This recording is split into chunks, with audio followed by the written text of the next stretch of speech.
of issuing opinions on a case that is pending before it, and that they are limited to rendering opinions within the parameters and framework of the pending case. Bakit naman parang selective, Mr. President? Alam po ninyo, napakaraming mga ongoing cases. Yung mga abogado po, palagi pong napagsasabihan, lalo na po yung mga trial lawyers na yung ating sub judice. Talaga pong, kung kayo po ay nag-aaral pa lang ng batas, first year ka pa lang, alam nyo na yung sub judice. Talagang, Sir President, pangangatawanan mo yan eh. Pagka ang isang kaso ay talagang dinidinig na, huwag kayong magko-comment. Estudyante ka pa lang, ha? Huwag kang magko-comment. Kasi baka napakagaling mo, ma-impluensya mo yung Korte Suprema. Di ba, Mr. President? We rely on the objectivity, the competence, and the fortitude of the members of the Supreme Court. They are there because of that. Nai-influensya mo po ba? Can we influence the good justices of the Supreme Court? Sino po ngayon ang magnanais pa na lumabas kahit may nalalaman siya na tumulong para matuntun natin kung sino may kasalanan? President,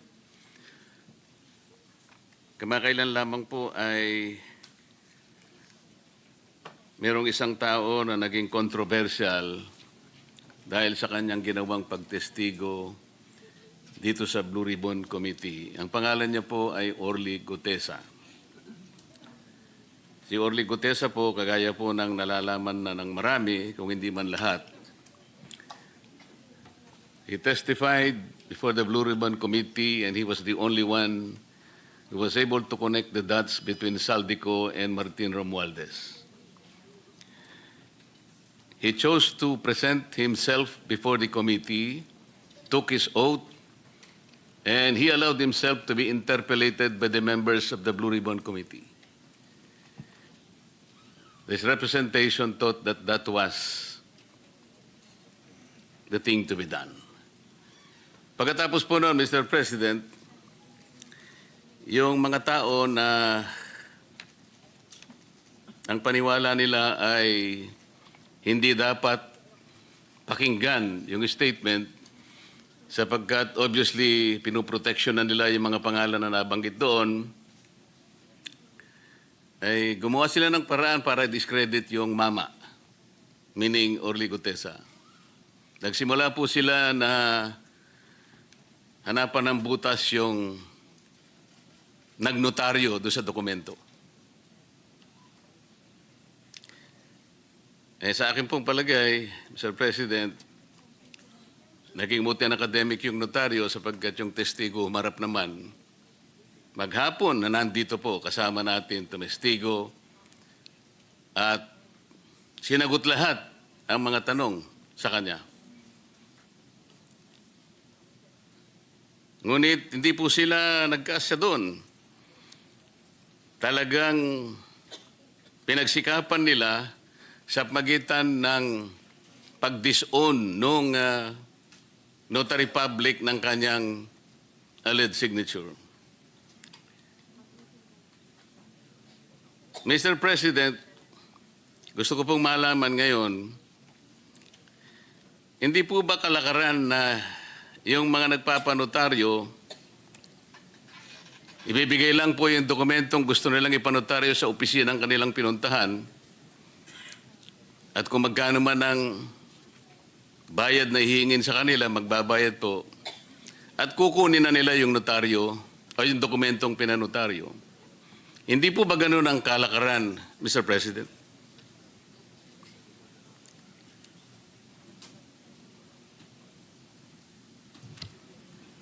That is correct, Mr. President.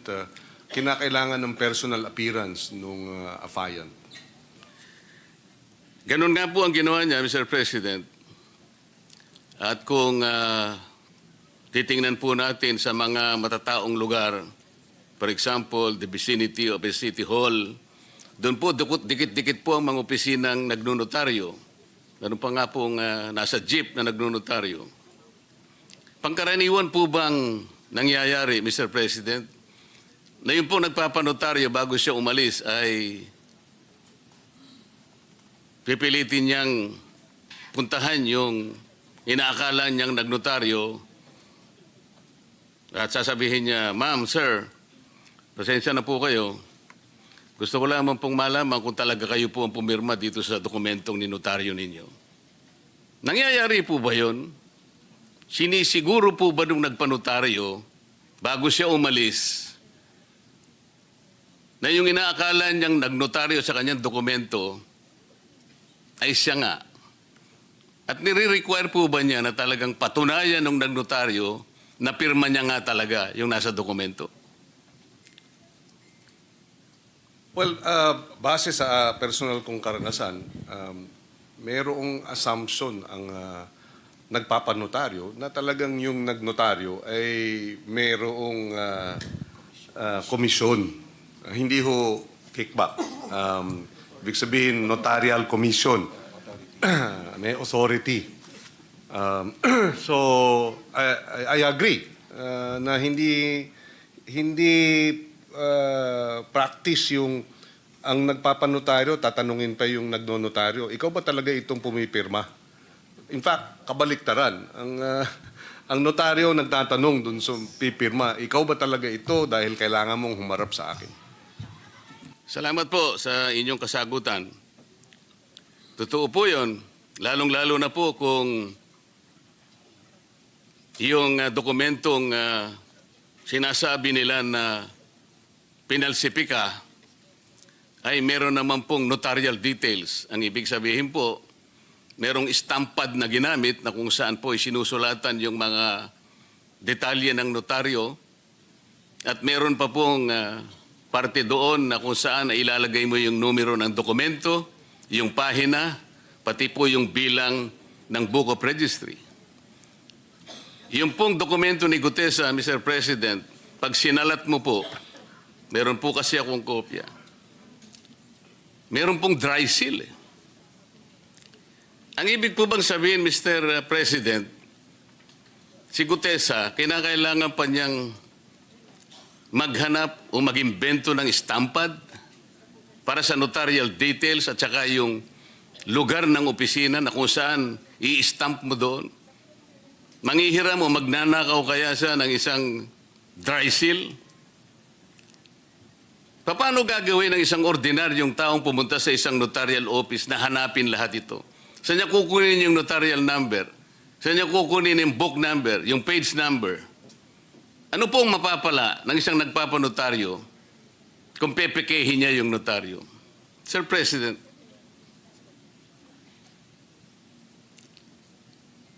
sa ordinaryong pangyayari po kailangan pa bang gawin ng isang Orly Gutesa yun? Yung ipeke niya yung... O paano niyang gagawin? Anong capacity ng isang ordinaryong tao na hanapin lahat yun?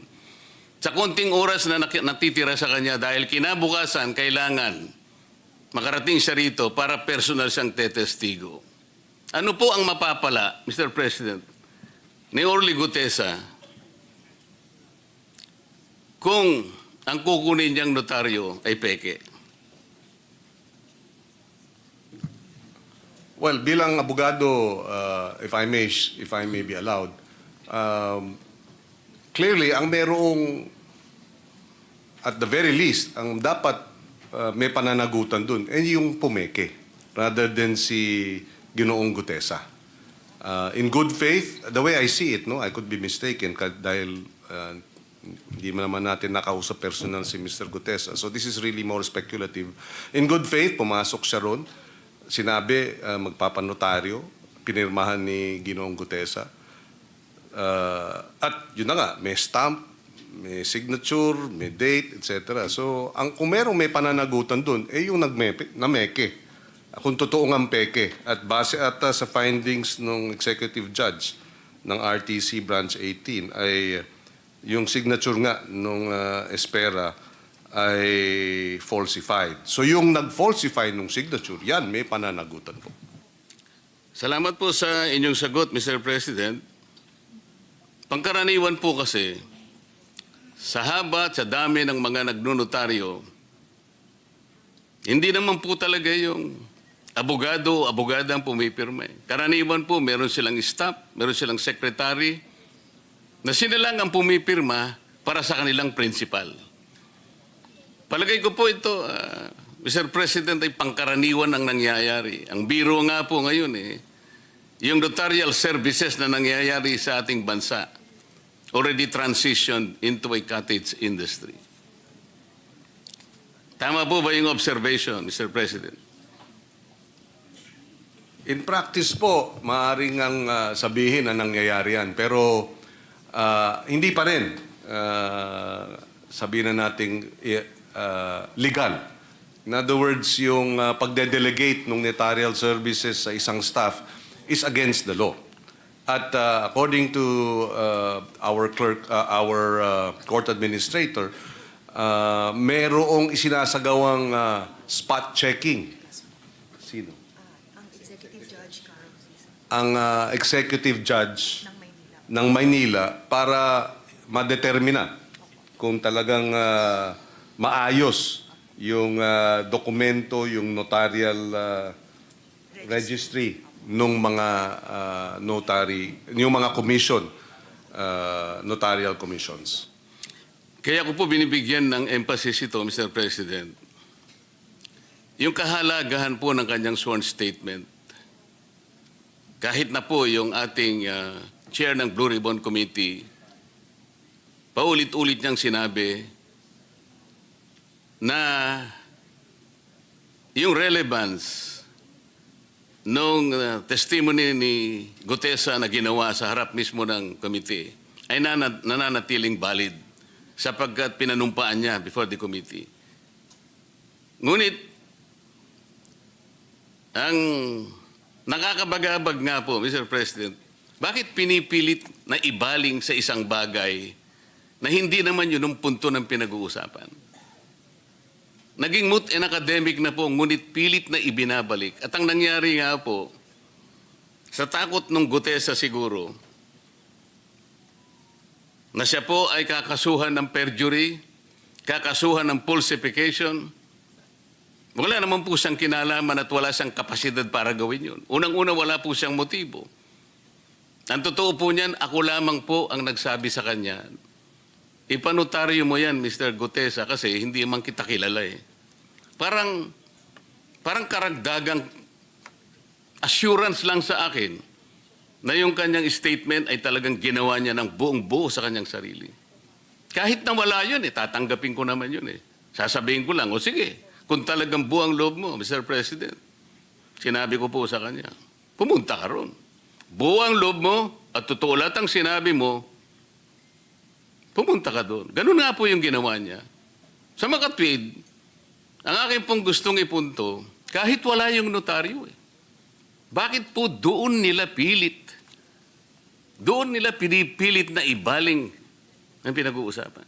Para lamang po, para lang makaiwas, para ilihis, para linlangin ang maraming Pilipino. Ito po yung nakakalungkot dito.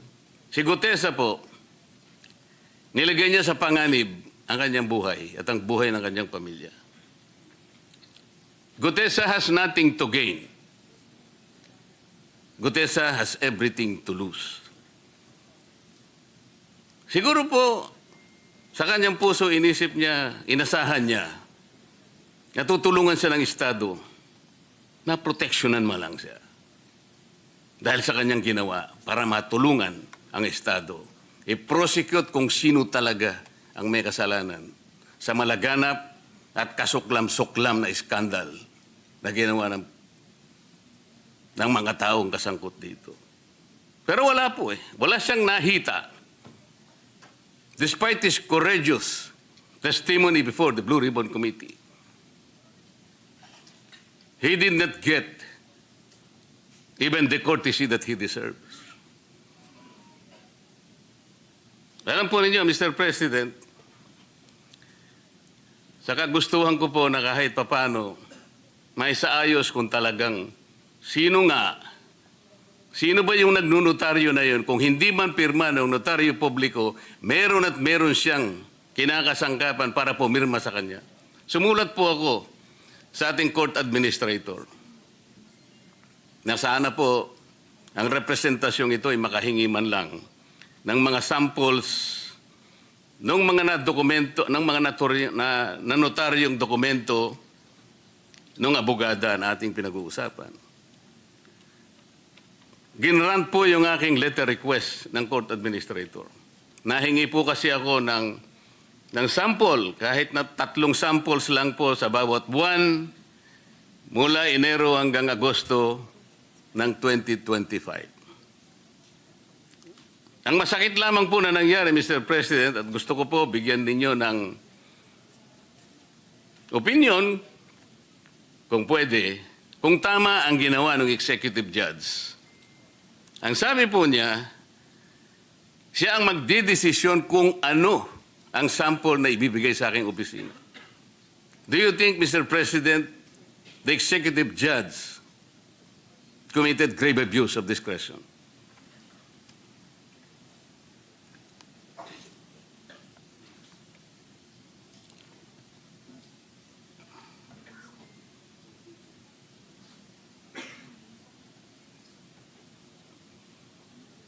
Yes.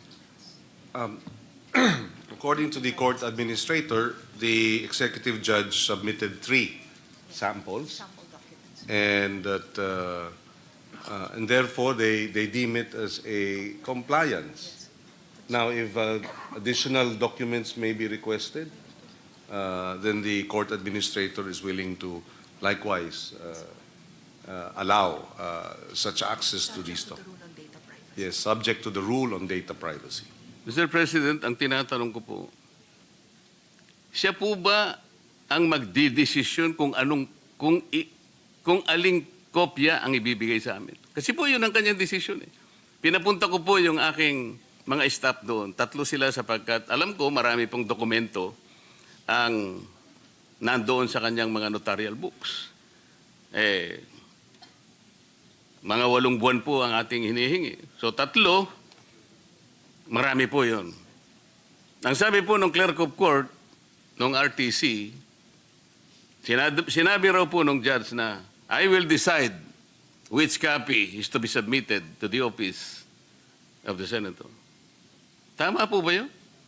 Wala po bang kalayaan ang mga staff ko na sila na po ang pumili?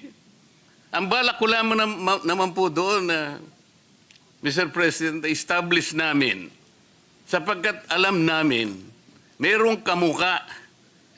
Sa kalipunan po ng mga dokumentong ni notaryo, makakita lang kami 3 hanggang 10 na kamuka nung pirma na ibinigay kay Gutesa, na-establish namin talaga, hindi si Gutesa ang nameke. Talagang merong pumipirma para sa kanya. That is the only objective. But we were denied. We were denied of that purpose, Mr. President. Doon po ba sa sulat ng Office Administrator, Court Administrator, sinabi po ba niya na ang mamimili po ng sample na ibibigay sa amin ay yung mismong judge? Nakalagay po ba? Nandito po kasi sa akin yung kopya ng sulat ng Office of the Court Administrator granting our letter request. Yeah, according to the court administrator, the executive judge has custody over notarial documents. Yes, through the OCC. Office of the Clerk. Yes, the Office of the Clerk of Court. And therefore, having custody of these notarial documents, they therefore have the authority and discretion to decide which of these notarial documents, if 3 were requested, then they have authority to decide which of the 3. Now, if 20 were requested, or all documents were requested, then there would be no discretion, and this could be made available, subject to the law on data privacy. Mr. President, ang inihingi lang po namin ay yung kalayaang makita namin ang mga dokumento. Para sa ganun po makumpara namin, makita namin mula doon sa mga notarial books niya at sa mga dokumentong ninotaryo kung wala ngang isa man lang doon nakamuka o kagaya nung pumirma o pirma doon sa dokumentong dala-dala ni Gutesa. Yun lang po yung objective eh. Kasi po pagka kinontrol ng judge, nasa kanyang control talaga sapagkat napagtibay nila talaga doon sa kanyang naunang order na hindi nga pirma ng abogado. Naniniwala naman po tayo doon eh. Pangkaraniwan kasi hindi naman yung abogadong pumipirma eh. So chances are, the one assigned to be there in that office, kung sino man yon, the notary public allowed him or her to sign for her. Sa mga kapit, hindi talaga pirma niya yon. Kaya po, ang aming objective, kaya ako humihingi ng sample, kaya ako pinapunta yung aking mga staff, para kami na yung humanap, makahanap man lang kami, nakagaya nung pirma na yon. At alam naming meron kaming makikita. But for the judge to insist that she will be the one to select, natural lang, pipiliin niya yung hindi kagaya nung pirma kay Gutesa. I think that is very understandable, Mr. President. I share the concern of the good senator, and because of this, I clarified with our court administrator. Actually, access to all the documents, provided that it is under supervision of the clerk of court, your staff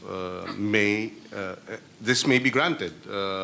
Access to all the records, provided that the clerk of court is there to supervise and to monitor the the going through these documents, good senator. Ayun na po yung iniisip ko ngayon, Mr. President. Total, nandiyan naman po yung Office of the Court Administrator.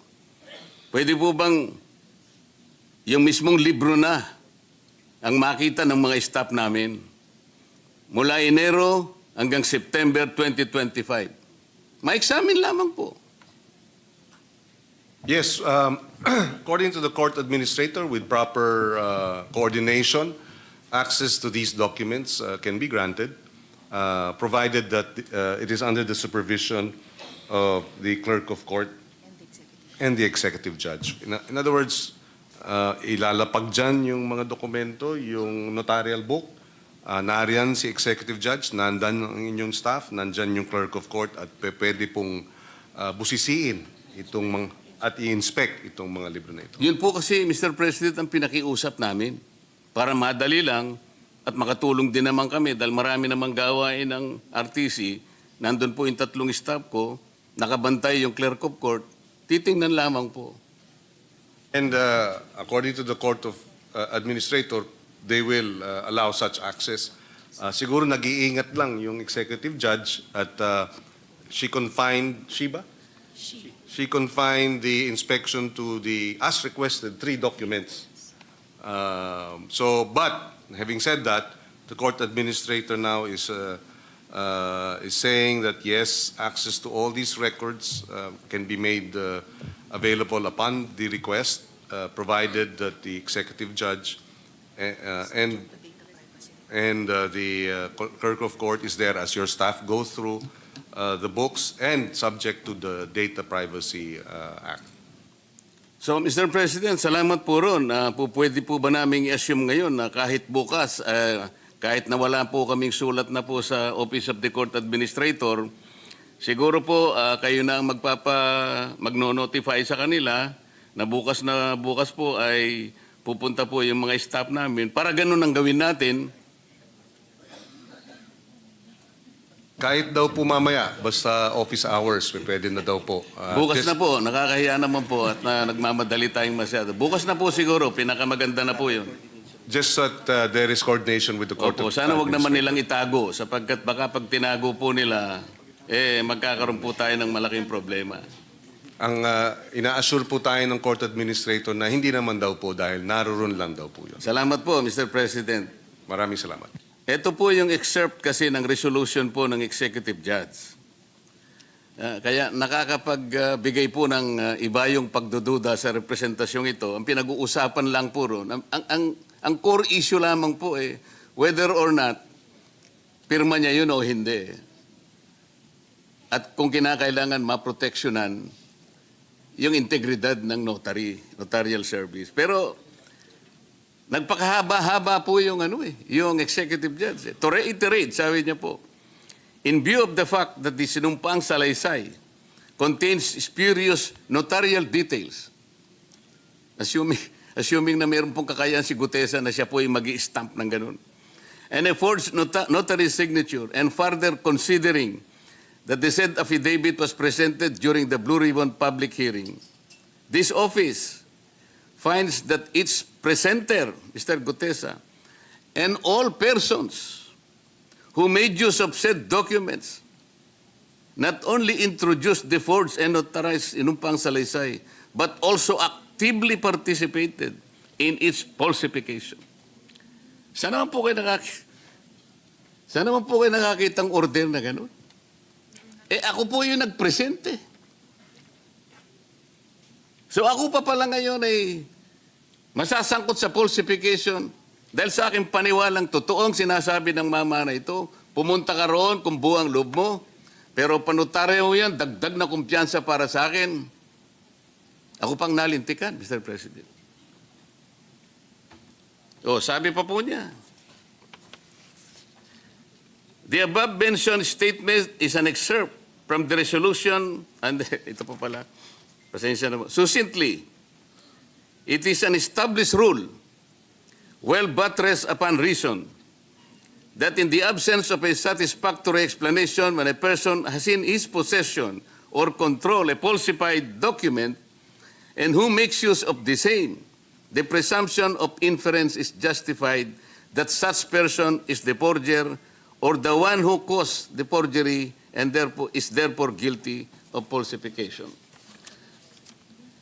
Mr. President, the above statement is an excerpt from the resolution of RTC Manila Executive Judge Carolina Icasiano Sison. The resolution further states that aside from Mr. Gutesa, sabi po niya, all persons who made use of said documents not only introduced the forged and notarized sinumpang salaysay, but also actively participated in its falsification. Yung sinabi ko po kanina.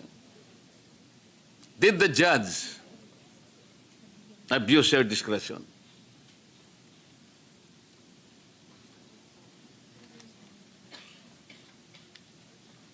Well, according to the court administrator, it is their view that no, because there is a presumption of regularity. And if I may, well, I was listening to the good senator. Sabi kasi absent the facts, absent the evidence to the contrary, no? Or information to the contrary.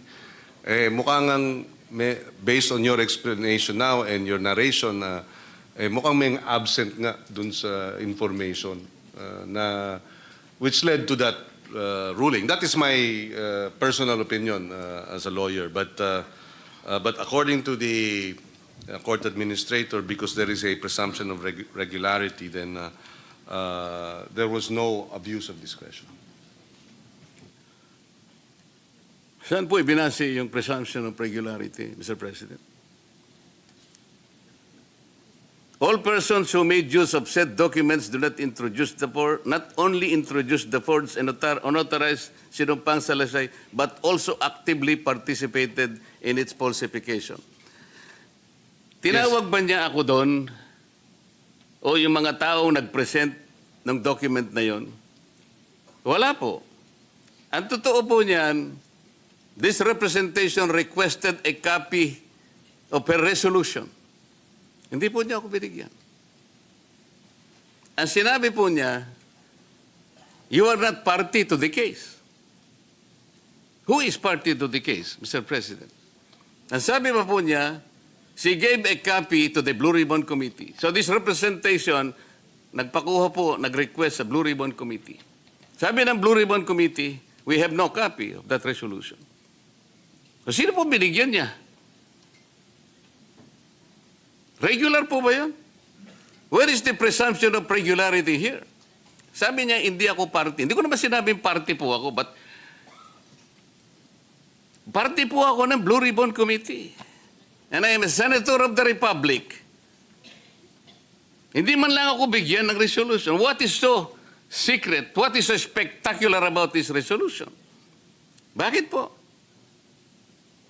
Why did she lie na binigyan niya Blue Ribbon Committee only to know that she did that? And then we presume that there is regularity in her action. Why? Mr. President.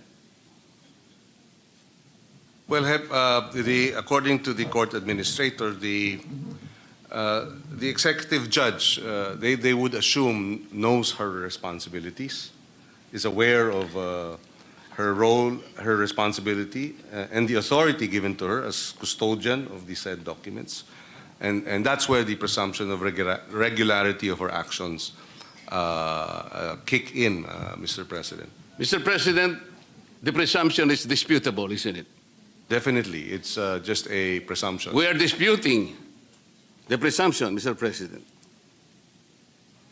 Napakarami ko pong sinabi.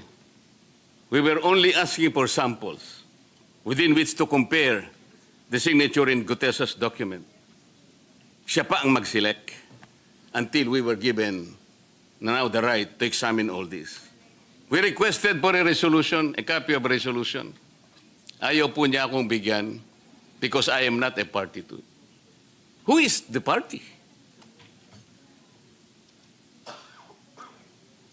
I checked with the intermediary of Gutesa. Ang sabi sa kanyang resolution, meron daw po sabina kay Gutesa. The family said there was no notice, there was no subpoena that reached our residence. Ito po ang nangyayari.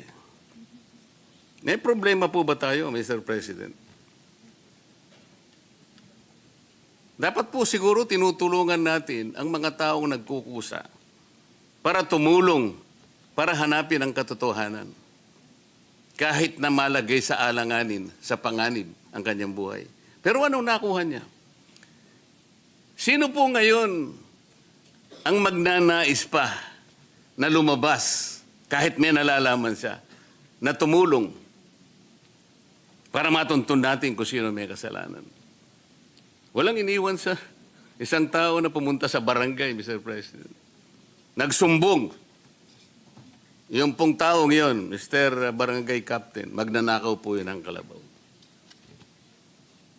Alam po ninyo kung sino yung diniscredit, kung sino yung inusig.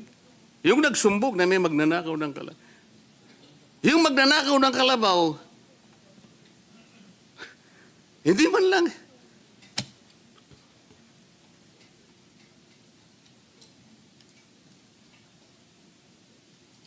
Mr. President, I share the frustration of Senator Marcoleta. I remember the case of the ZTE-NBN, wherein the whistleblower ended up being the one convicted. Yes, this is most unfortunate when instances wherein those who are who wish to testify or witnesses suffer such a unfortunate situation. Mr. President, the Supreme Court, time and again, has admonished notaries who fully entrusted the notarization process to their office secretaries, like what happened here, and has even deemed it as gross negligence on their part, as in the case of Costello versus Ching, AC number 11165, February 6, 2017. Ang sabi po ng Korte Suprema ay ganito: gross negligence on the part of a notary public encompasses the failure to observe any of the requirements of a notarial act under the 2004 rules of notarial service, notarial practice, which would result in putting the rights of a person to his liberty or property in jeopardy. This includes, among others, failing to require the presence of the signatories to a notarial instrument and ascertaining their identities through competent evidence thereof, and allowing knowingly or unknowingly people other than notary public himself to sign notarial documents, affix the notarial seal therein, and make entries in the notarial register. This is what exactly happened. This notary public allowed their signature to be signed by others.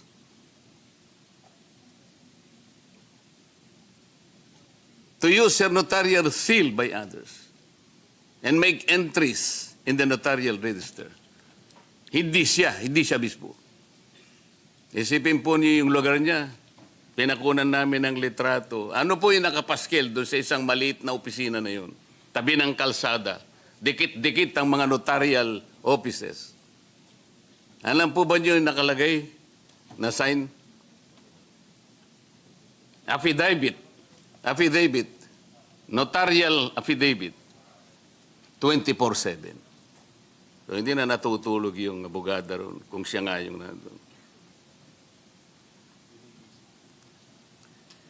Ilan na pong mga notaryo publiko ang na-admonish o kaya nasuspindi o kaya nasira, inalis sa notarial practice, Mr. President. Kasi po ang kanilang mga sekretarya na lang o mga staff ang talagang, yun naman po ang nangyayari, kalakaran na po yun eh. I think even the Supreme Court can take judicial notice of this particular industry.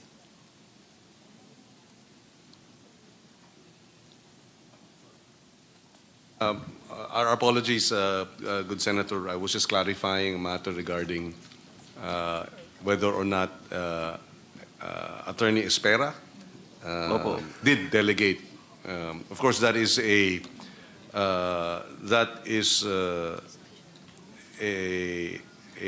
accusation or a allegation, rather. And if proved to be true, then definitely Espera should be held to account for that. And therefore, perhaps one's route should be to ask to have Attorney Espera, the notarial, the notary public, to explain whether or not she in fact did that. Of course, Kasi po, Mr. President, yung ninotaryohan na kontrata ng PESA, ganun din po yung pirma. Si Attorney, sino yung Comelec?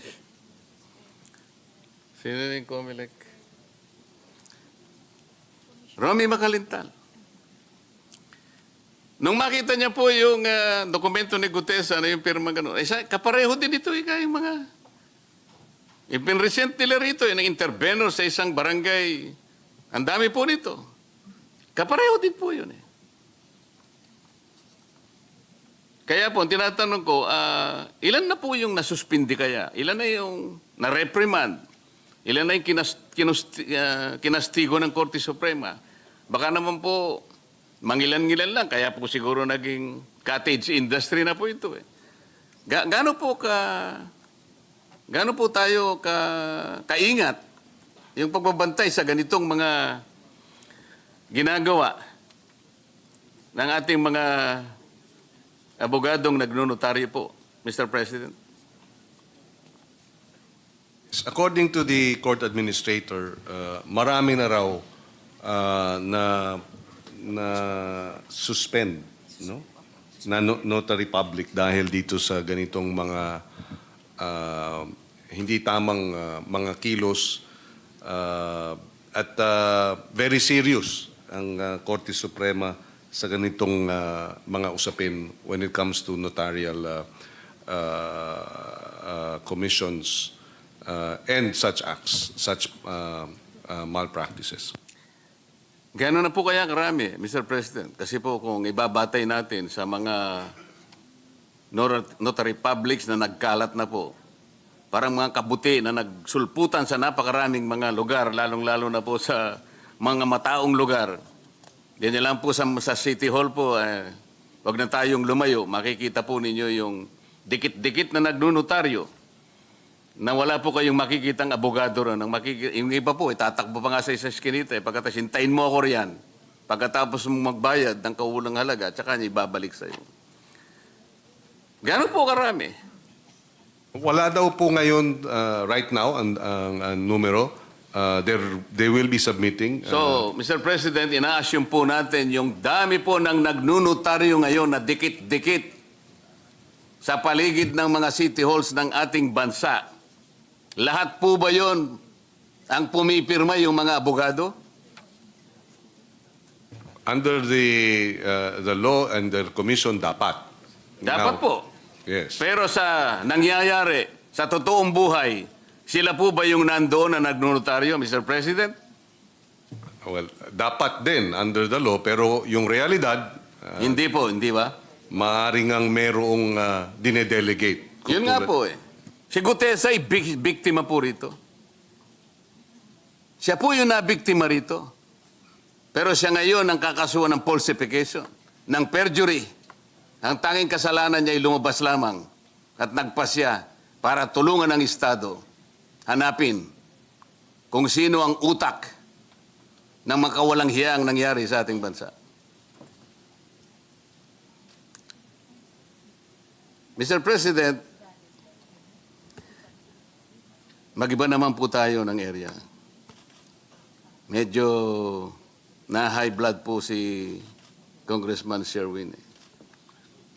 Kapag kaibigan ko po kasi yan, pagka yan hindi kumikibo, ako po medyo kinakabahan. Senator pala, pasensya ka na. Ako na high blood hata.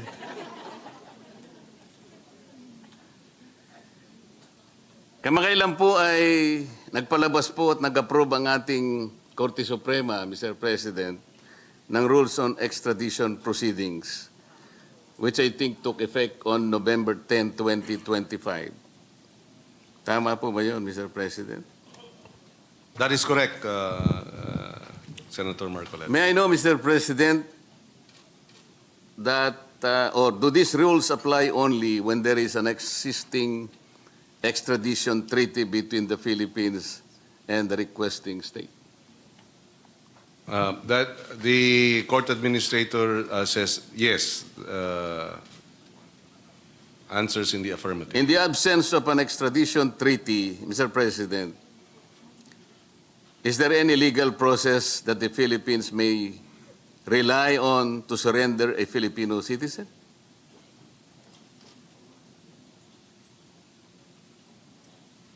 Apart from a treaty between two states, if there are conventions that we are party to as a member state, such as So the lack of it, Mr. President, completely bar any form of extradition or surrender by implication. by way of extradition, yes. Okay. The rules refer to a requesting state with whom the Philippines has an extradition treaty. If the requesting entity is not a state per se, Mr. President, such as the international tribunals, o sabihin na natin ICC, do these rules still apply?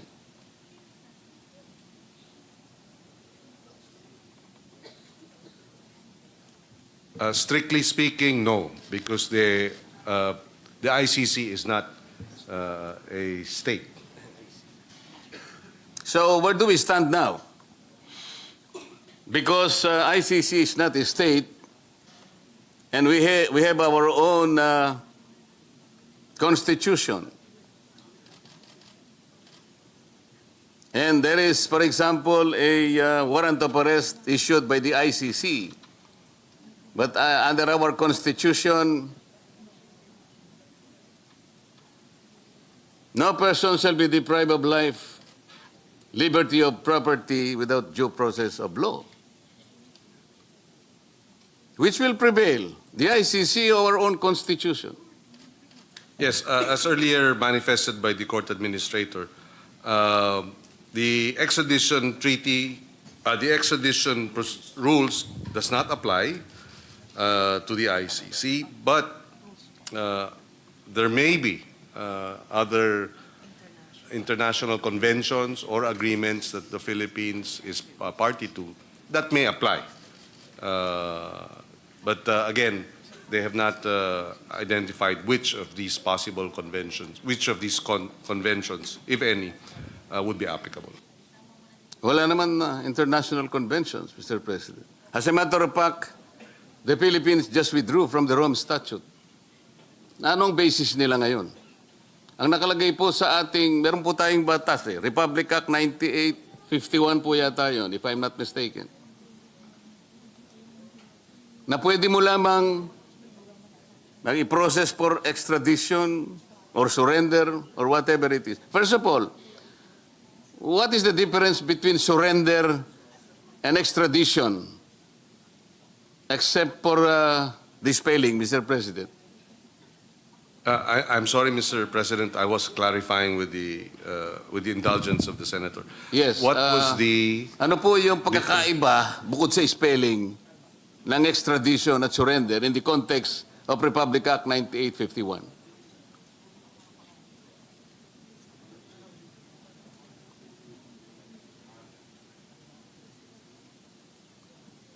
Well, the international humanitarian law is a law applicable to the Philippines. And it's between the state and its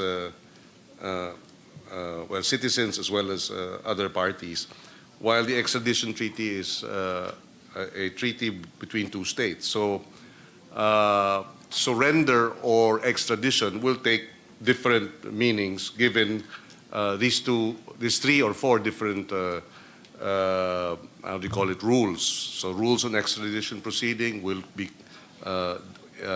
is defined thereat, while the international humanitarian law in terms of surrender under that law will also be defined by the provisions of that law. I'm sorry, Mr. President, if I will disagree. Yung extradition, mabagal po yun. Yung surrender, mabilis. Kaya po nang ginawa kay dating Pangulong Rodrigo Duterte.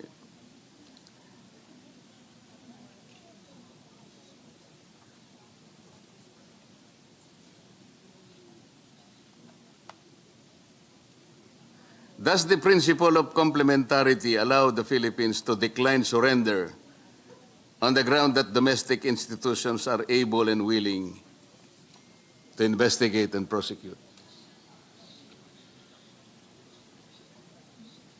Yes,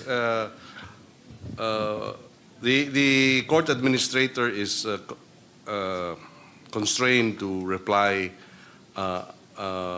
with the questions, a number of the questions raised, but she assures the good senator that she will answer as best she can, given the limitations that the matter is sub judice. And we have three justices of the Supreme Court present here who are currently hearing a number of cases by petitioner, our colleague, Senator Bato de la Rosa.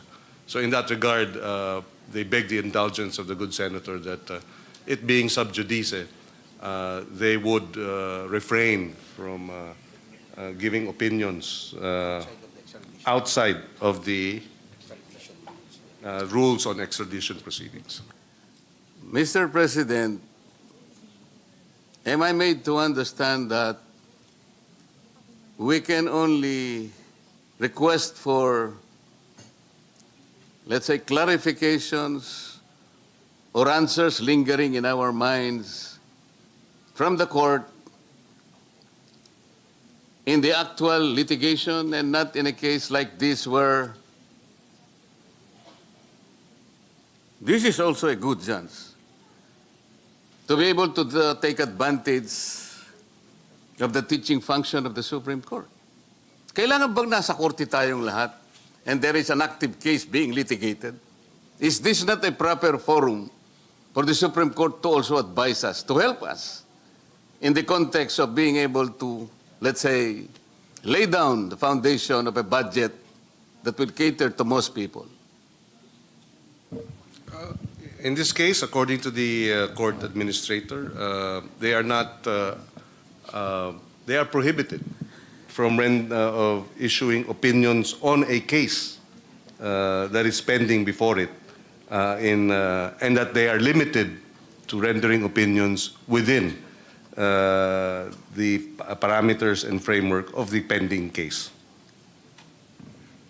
Bakit naman parang selective, Mr. President? Alam po ninyo, napakaraming mga ongoing cases. Yung mga abogado po, palagi pong napagsasabihan, lalo na po yung mga trial lawyers na yung ating sub judice. Talaga pong, kung kayo po ay nag-aaral pa lang ng batas, first year ka pa lang, alam nyo na yung sub judice.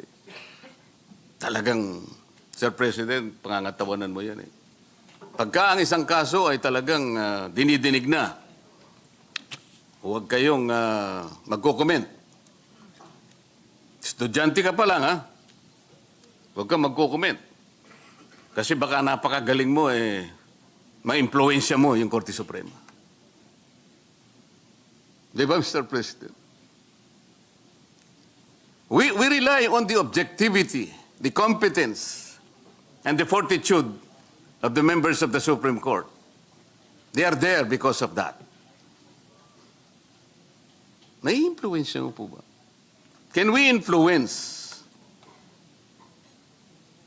the good justices of the Supreme Court?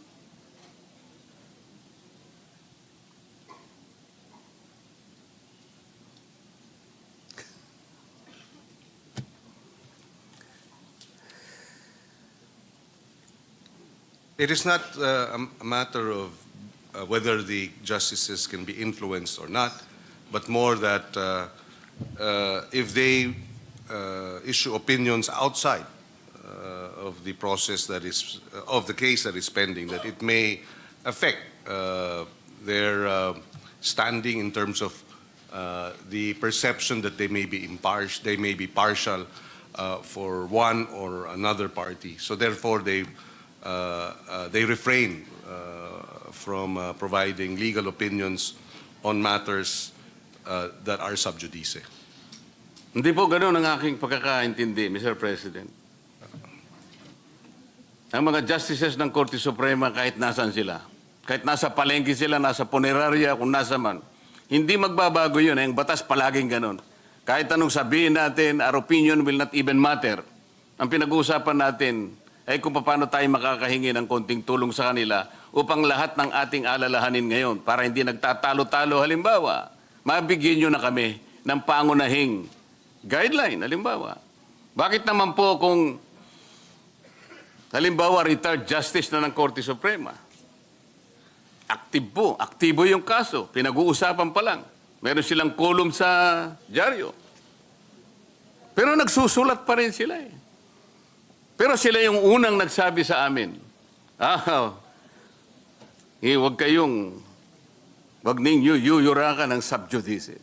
Mananagot kayo dyan. Pero kapag ka sila, dahil ba retiradong Supreme Court justices na sila, malaya na silang magkomento? Ano yun tinuturo ninyo? Hindi rin nangyayari. Meron po mga double standards, Sir President.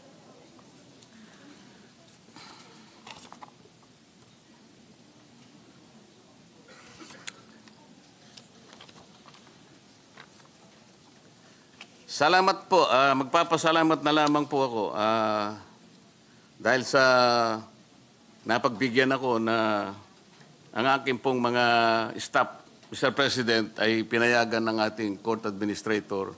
Mabigyan sila ng pagkakataon na sa tulong po ng clerk of court ng RTC na pinag-uusapan natin, mahimay nila po yung mga dokumento para sa ganon ay masettle po natin ang usaping ito at madali nating matuntun po talaga ang tunay na pangyayari sa likod ng kontrobersy na bumalot doon sa isang notaryadong dokumento.